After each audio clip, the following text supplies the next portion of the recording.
한올바이오파마 주주 여러분, 오늘 주가창 보면서 내 눈이 잘못됐나 싶으셨을 겁니다.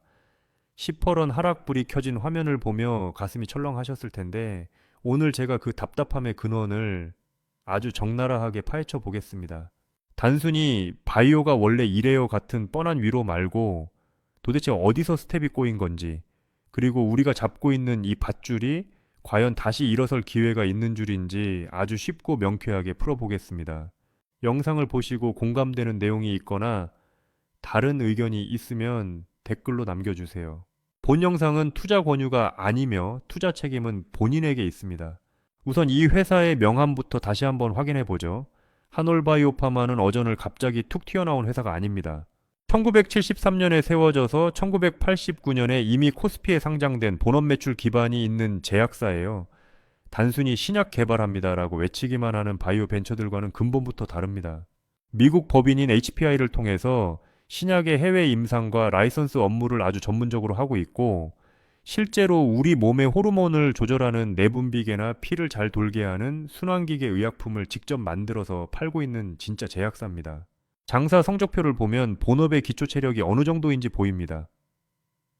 2025년 한 해 실적을 보면 매출이 1,552억 원을 기록하며 전년보다 12%나 성장했어요.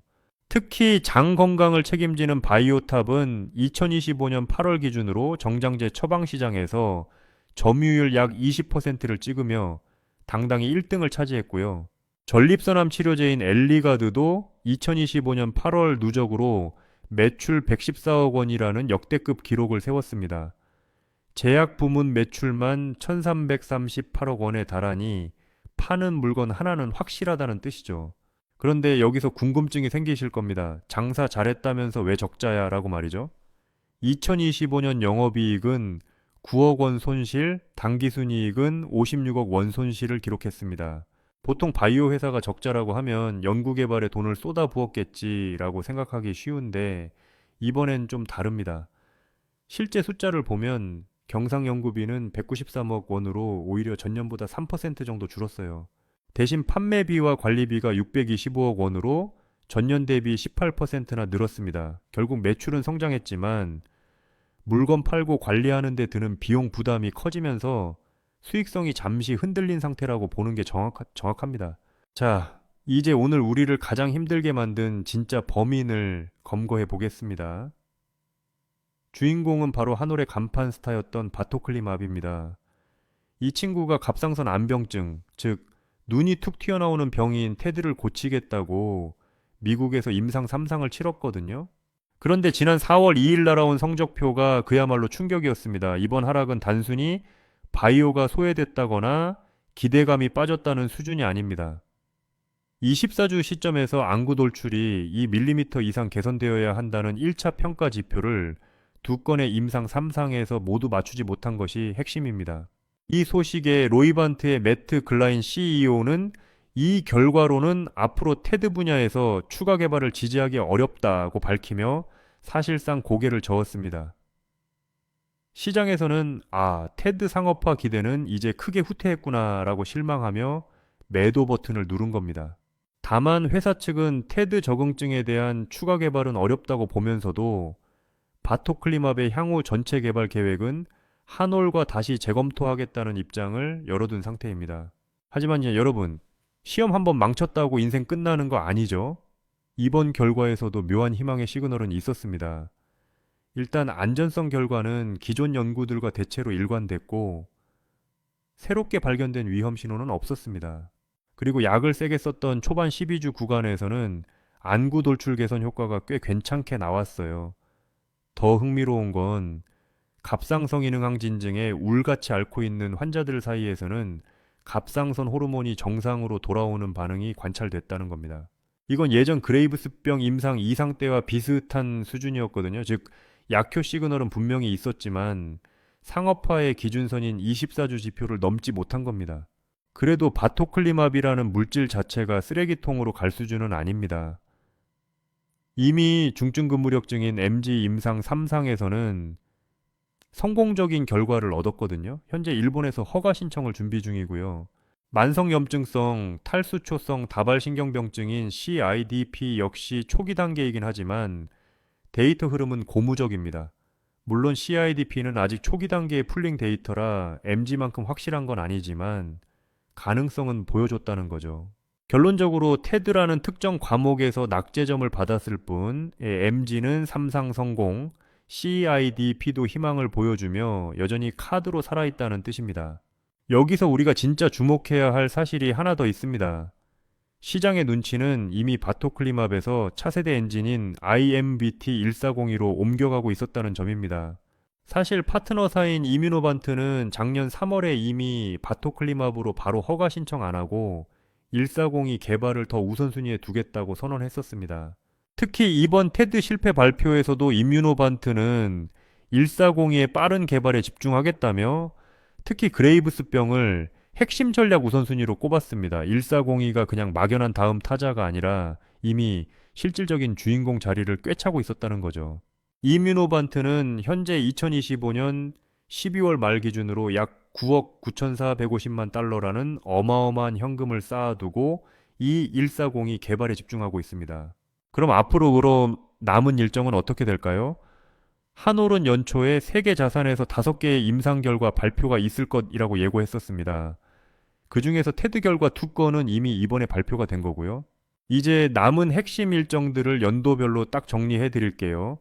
2026년부터 2028년에 걸쳐 주요 데이터 이벤트가 순차적으로 대기하고 있는 아주 중요한 구간입니다. 우선 당장 올해인 2026년 하반기가 아주 뜨겁습니다. IMBT 1402의 류마티스 관절염 데이터, 그리고 피부 홍반성 루푸스인 CLE의 초기 결과가 나올 예정이고요. 여기에 안구건조증 치료제인 벨로스포의 임상 3상 결과까지 대기 중입니다. 파킨슨병 치료제인 HL192도 현재 임상 1상을 마치고 실제 파킨슨병 환자들을 대상으로 하는 다음 임상 단계 진입을 차근차근 준비 중이죠. 그 다음 해인 2027년에도 굵직한 이벤트가 이어집니다. 140의 핵심인 그레이브스병과 중증 근무력증의 톱라인 결과가 이때 발표될 예정입니다. 그리고 2028년에는 CIDP와 쇼그렌 증후군의 결과가 차례대로 기다리고 있습니다. 즉, 한 번에 끝나는 승부가 아니라 2026년부터 2028년까지 핵심 데이터가 순차적으로 이어지는 구조라는 뜻입니다. 물론 짚고 넘어가야 할 골치 아픈 문제도 있습니다. 바로 권리 리스크입니다. 중국의 하버바이오메드와 계약 해지 문제로 국제 중재 중인 것도 신경 쓰이고 이뮤노반트와도 권리를 어떻게 다시 나눌지 재검토해야 하는 숙제가 남았습니다. 사실 이 권리 재조정 이야기는 이번 실패 때문에 갑자기 터진 게 아니라 이미 작년 12월 미국 SEC 문서에서 바토클리맙 권리 일부를 한올에 돌려주는 것을 논의 중이다 라고 밝혔던 사안입니다. 여기서 중요한 건 이 권리 이슈가 단순히 바토클리맙만의 문제가 아니라는 겁니다. 한올과 이뮤노반트의 계약은 1402의 핵심 지식재산권에도 긴밀하게 연결되어 있습니다. 즉, 권리 조정이 어떻게 되느냐에 따라 1402의 가치 평가도 달라질 수 있는 아주 예민한 리스크라는 거죠. 이번 테드 실패로 이 논의가 더 부각될 수 있겠지만 이건 한편으로는 한올이 다시 주도권을 쥐고 새로운 전략을 짤 기회가 될 수도 있습니다. 지금 여의도 전문가들도 의견이 갈립니다. 실제로 이번 테드 3상 실패 이후 증권가에서는 목표 주가를 낮추거나 보수적으로 보는 시각이 나온 반면 다른 쪽에서는 140이 가치가 더 중요하다며 기존 목표가를 크게 유지하는 해석도 함께 나왔습니다. 즉, 단기적으로 충격이 크니 조심하자는 쪽과 폭락은 너무 과하다. 140이라는 강력한 무기가 남아있으니 지금이 진짜 기회다 라는 쪽이 팽팽하다는 뜻입니다. 결국 지금의 하락은 테드라는 과거 기대감과 거리를 두고 1402와 남은 새로운 데이터들로 시장의 무게중심이 옮겨가는 고통스러운 과정이라고 볼 수 있습니다. 정리하자면 이번 한올바이오파마의 급락은 24주 시점 안구 돌출 개선이라는 핵심 지표를 맞추지 못한 명확한 이벤트에서 시작된 건 맞습니다. 하지만 본업 매출이 견조하다는 든든한 기초 체력이 있고 바토클리맙의 약효 시그널이 완전히 사라진 것도 아닙니다. 무엇보다 약 10억 달러의 현금을 등에 업고 전략적 우선순위가 된 140이라는 더 큰 희망이 우리를 기다리고 있습니다. 수익성이 잠시 흔들리고 권리 재조정이라는 불확실성이 우리를 흔들고 있지만 2026년부터 2028년까지 순차적으로 발표될 핵심 데이터들을 믿고 냉정하게 시장을 지켜봐야 할 때입니다. 저희 채널은 주가가 왜 오르고 내리는지 매일 분석하고 있습니다. 다음 기회를 보시려면 구독해 두시기 바랍니다. 이상 왜 올라 왜 내려였습니다.